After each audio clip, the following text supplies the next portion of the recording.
Era of one party dominance plus challenges to restoration of Congress.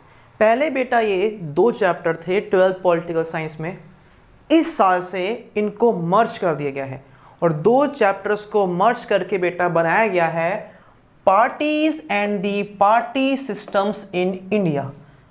12th political science में book number 2 में सबसे बड़ा chapter ये है, क्योंकि 2 चैप्टर्स को बेटा मर्ज करके हमको इसको पढ़ाना है। तो चलिए बेटा हम लोग स्टार्ट करते हैं हमारी 12th political science book number 2 से, और आज हम लोग बेटा इसका पहला पार्ट करेंगे।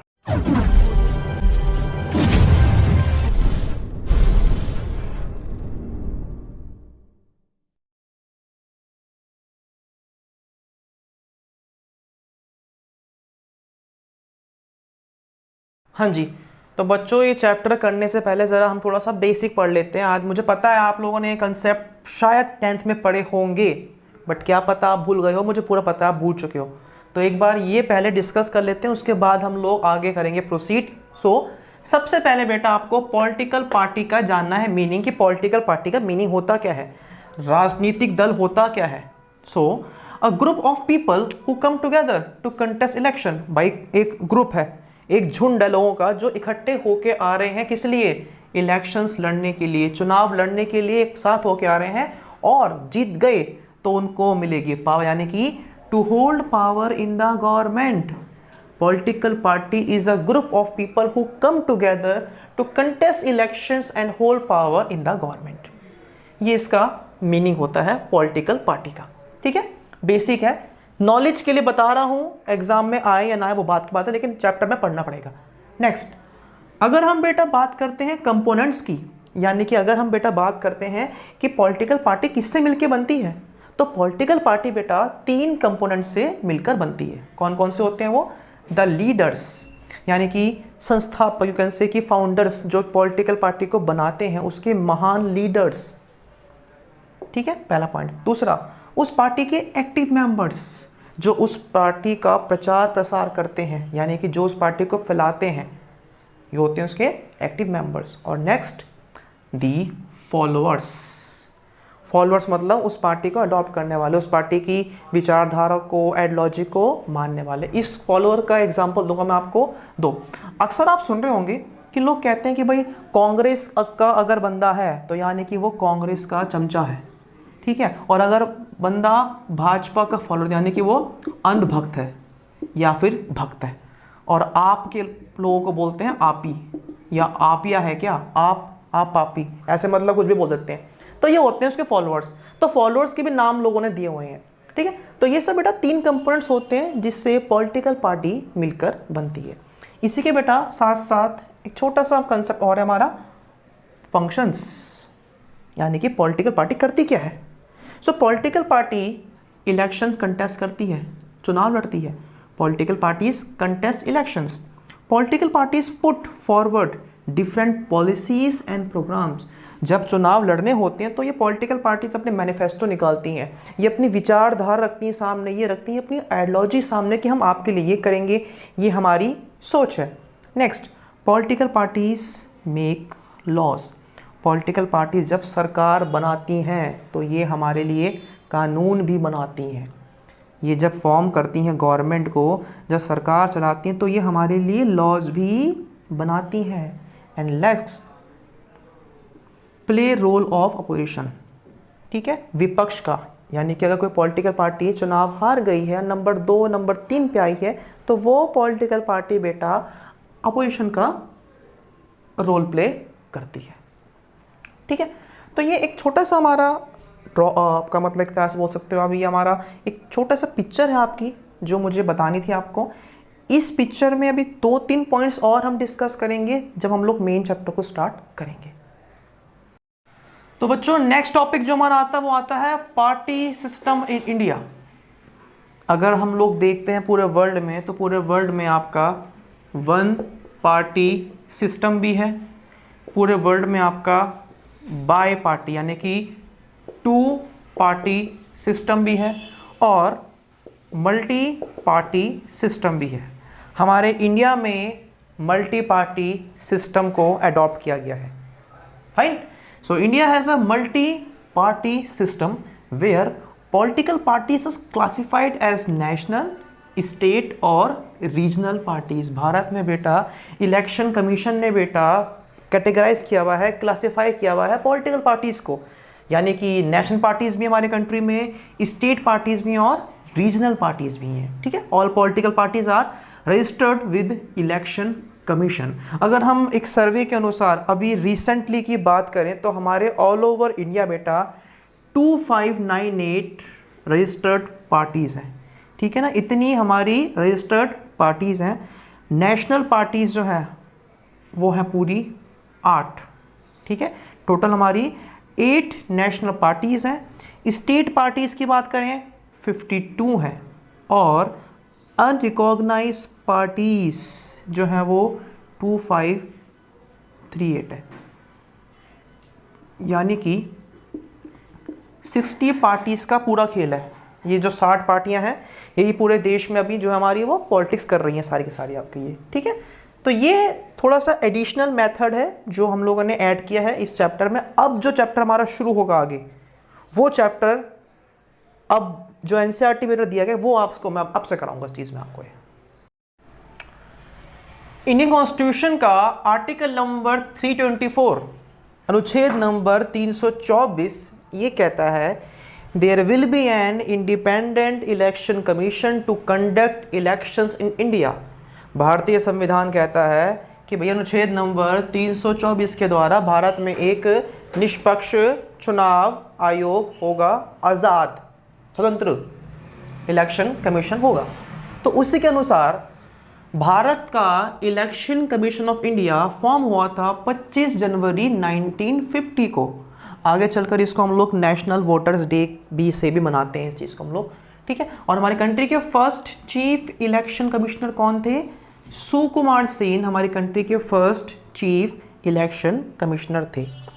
बच्चों 1 मार्क्स में पूछ सकते हैं, एक एक पॉइंट लिख रहा हूँ वीडियो में, एक्सप्लेन कर रहा हूँ, मेंशन कर रहा हूँ ताकि ज़रूरत ना पड़े आपको एनसीईआरटी बुक खोलने की। ठीक है, शॉर्ट नोट्स में ये। सो ये हमारा एक बेसिक था। अब हम बात करने वाले हैं हमारे फर्स्ट जनरल इलेक्शंस की। पहला आम चुनाव 25 अक्टूबर 1951 से ये शुरू हुआ था और 21 फरवरी 1952 को ये ख़त्म हुआ था। इस आम चुनाव में लोकसभा इलेक्शंस के साथ साथ विधानसभा इलेक्शंस भी कंडक्ट कराए गए थे। इसको हम लोग शॉर्ट में देखें तो एक तरीके से हमको 489 मेंबर ऑफ पार्लियामेंट इलेक्ट करने थे और हमको 3200 एमएलए भी इलेक्ट करने थे। ठीक है, ये बेसिक सा पॉइंट्स आपका है। उसके बाद आता है कि भाई हमारे भारत में इंडिया जैसी कंट्री में डेमोक्रेसी को स्टैब्लिश करना, डेमोक्रेसी को लाना बहुत बड़ी बात थी। क्यों? क्योंकि इसका साइज़ एक तो बहुत बड़ा था और कंडीशंस बहुत ख़राब थी। ये भी हम पढ़ेंगे इस चीज़ के अंदर, पर उससे पहले हम लोग ज़रा पढ़ लेते हैं बेसिक रिक्वायरमेंट्स क्या थी। भाई भारत में इलेक्शंस को कंडक्ट करने के लिए 2 बेसिक रिक्वायरमेंट्स थी, तो वो 2 बेसिक रिक्वायरमेंट्स क्या थी? तो पहली जो रिक्वायरमेंट थी वो क्या थी? डिलिमिटेशन और ड्राइंग बाउंड्रीज ऑफ कॉन्स्टिट्यूशन। मतलब क्या है? मतलब इसका यहाँ पे ये आता है कि भैया आप सभी जानते हैं कॉन्स्टिट्यूएंसी होती है। क्या होती है? कॉन्स्टिट्यूएंसी होती है एक तरीके से। तो हमारे जैसे मैंने दिल्ली की बात करी, दिल्ली में 70 कॉन्स्टिट्यूएंसी हैं। ठीक है, तो अलग अलग पार्ट्स में बांटना, इसको बोलते हैं डिलिमिटेशन और ड्राइंग बाउंड्रीज। तो हमारी पूरी कंट्री को 489 पार्ट्स में 489 कॉन्स्टिट्यूएंसी में डिवाइड करने का पहला हमारा काम था, पहला हमारी रिक्वायरमेंट थी। दूसरा, voter list of eligible voters. अब सब तो वोट करेंगे नहीं, और उस समय वोटिंग की एज क्या थी पता है आपको? उस समय वोटिंग की एज थी 21। तो जो लोग एलिजिबल थे उन सब एलिजिबल वोटर्स का नाम वोटर्स लिस्ट में ऐड करने की हमारी रिक्वायरमेंट थी। ठीक है, तो ये हमारा era of one party dominance का चैप्टर पहले था, अब ये मर्ज हो गया, तो हम इसको उस अकॉर्डिंग ये पढ़ रहे हैं। So it's the first general elections. ठीक है, ये हो गया हमारा। हाँ जी बच्चों, तो फर्स्ट जनरल इलेक्शंस के बारे में हम लोग अब पढ़ने वाले हैं। इस पूरे इलेक्शन को बेटा समझने के लिए ना इसको मैंने दो पार्ट्स में डिवाइड कर दिया है, बिफोर और आफ्टर। इलेक्शन से पहले लोगों के क्या व्यूज़ थे, क्या हो रहा था, और इलेक्शंस के बाद क्या व्यूज़ थे और क्या हुआ था। तो पहले हम लोग बेटा बिफोर की बात करते हैं। वही फर्स्ट जनरल इलेक्शंस होने से पहले लोगों ने बोला कि ये जो इलेक्शन है ये बिगेस्ट गैम्बल है हिस्ट्री में, ये एक बहुत बड़ा जुआ है, इतिहास का सबसे बड़ा जुआ बोला इस इलेक्शन को, पहली बात। दूसरी बात, ऑर्गेनाइजर एक मैगजीन है वो कहती है कि Nehru would live to confess failure of universal adult franchise. भाई नेहरू को अपनी गलती मानने के लिए जिंदा रहना पड़ेगा, नेहरू बहुत बड़ी गलती कर रहे हैं, ये ऐसा बोला। तो ये इलेक्शन से पहले पहले की ऐसी बातें थी, पर इन्होंने ऐसा बोला क्यों? कुछ तो बातें होंगी, कुछ तो होंगे रीजंस जो भाई ये इतनी बातें कह रहे हैं। तो वो रीजंस बेटा ये थे क्यों। पहली दिक्कत, पहली प्रॉब्लम क्या रही, इंडिया का बिग साइज। इंडिया बहुत बड़ा था उस समय, आज भी बड़ा है, तब भी बड़ा था, लेकिन भारत जैसे देश में अभी तक डेमोक्रेसी को इस्टेब्लिश किसी ने नहीं किया था, इसलिए भारत जैसे कंट्री के अंदर डेमोक्रेसी को इस्टेब्लिश करना एक बहुत बड़ी बात थी यार। दूसरा, 17 करोड़ एलिजिबल वोटर्स को 3200 एमएलए और 489 मेंबर ऑफ पार्लियामेंट चुनने थे, ये भी एक बड़ा टास्क था। और इन एलिजिबल वोटर्स को एफपीटीपी का सिस्टम समझाना भी एक बहुत बड़ा टास्क था, एक बहुत बड़ी बात थी।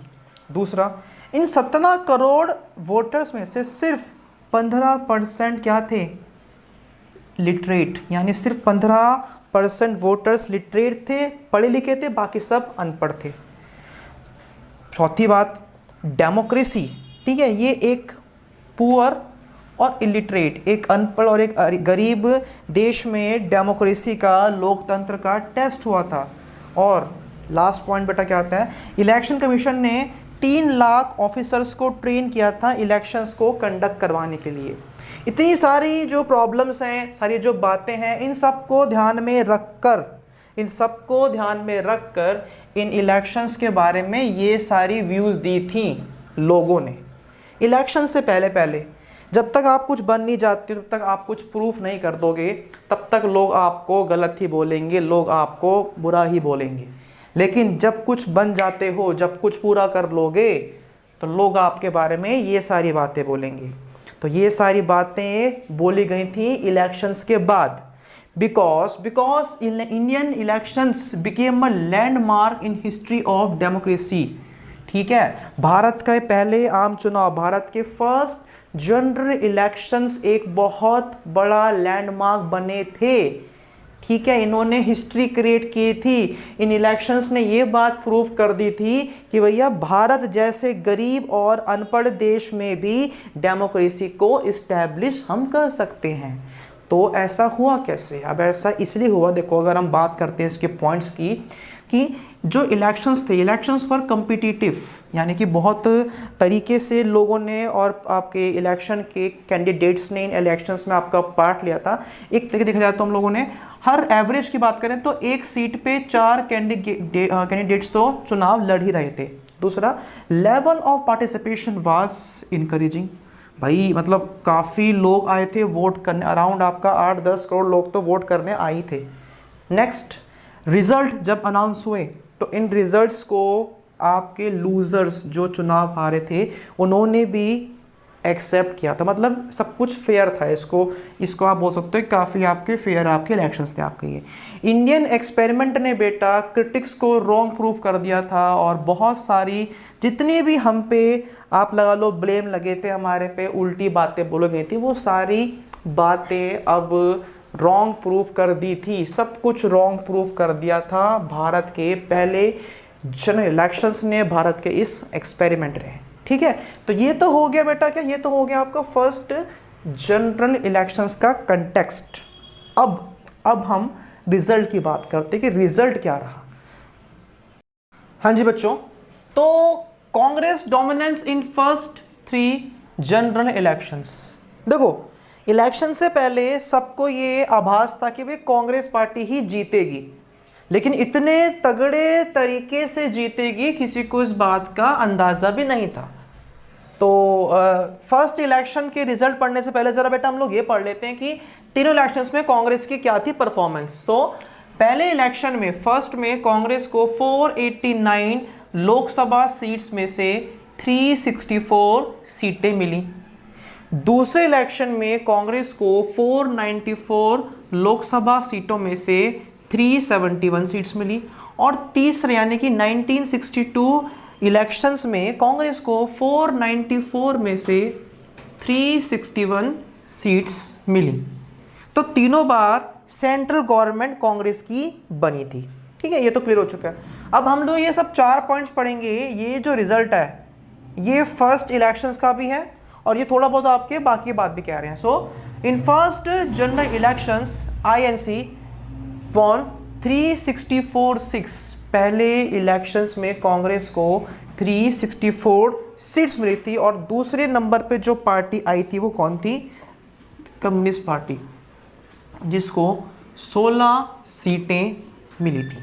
ठीक है, Indian National Congress scored big victories in state elections also except. Congress party state elections में भी विधानसभा चुनाव में जीती थी एक्सेप्ट त्रावणकोर, कोचीन, मद्रास एंड उड़ीसा। इन जगहों को छोड़ दो तो भैया, इन जगहों को छोड़ के कांग्रेस हर जगह पे जीती थी, लेकिन आगे चलकर कांग्रेस ने यहां पर भी अपनी सरकार बना ली थी। नेक्स्ट पॉइंट पे, Indian National Congress maintain same position in second and third. देखो भैया, कांग्रेस पार्टी ने दूसरे और तीसरे आम चुनाव में भी अपना दबदबा कायम रखा। ठीक है, none of the opposition parties could even win 1/10 of the number of seats won by Congress. Congress जितनी सीटें जीतती थी उसके बराबर 1/10 भी कोई पार्टी नहीं जीत के आ रही थी। मतलब कांग्रेस के बराबर कोई था ही नहीं यार। ठीक है ना, इतनी टॉप पे थी वो। लास्ट पॉइंट बेटा क्या आता है, लेकिन ऐसा भी हुआ कि कभी कभार कांग्रेस पार्टी स्टेट इलेक्शंस में हारी। ठीक है, for example sometimes Congress did not gate majority in state elections. जैसे कि 1957 की बात करें, केरला में कम्युनिस्ट पार्टी ऑफ इंडिया ने एक कॉलिशन बनाई थी गवर्नमेंट। ठीक है, जिसके कारण कांग्रेस को वहां पे हार का सामना करना पड़ा था। ठीक है भैया, तो ये जो था बेटा ये आपका वर्डिक्ट था, ये रिजल्ट था बेटा आपका स्टार्टिंग का। अब अगला सवाल जो हमारा होगा, हम लोग बेटा इस वीडियो का नेक्स्ट पार्ट करेंगे, तो सबसे पहला सवाल हमारा होगा कि कांग्रेस ने 15 साल राज किया, तो कैसे राज किया? What are the reasons for the Congress domination? Congress के दबदबे के बेटा क्या कारण थे? ये सारी बातें हम पढ़ेंगे इसके नेक्स्ट पार्ट में। यार पार्ट नंबर 1 बना दिया है, बहुत मेहनत से बनाया है, चारों तरफ कोरोना फैल रहा है, कोई प्रॉपर स्टूडियो हमारे पास में है नहीं।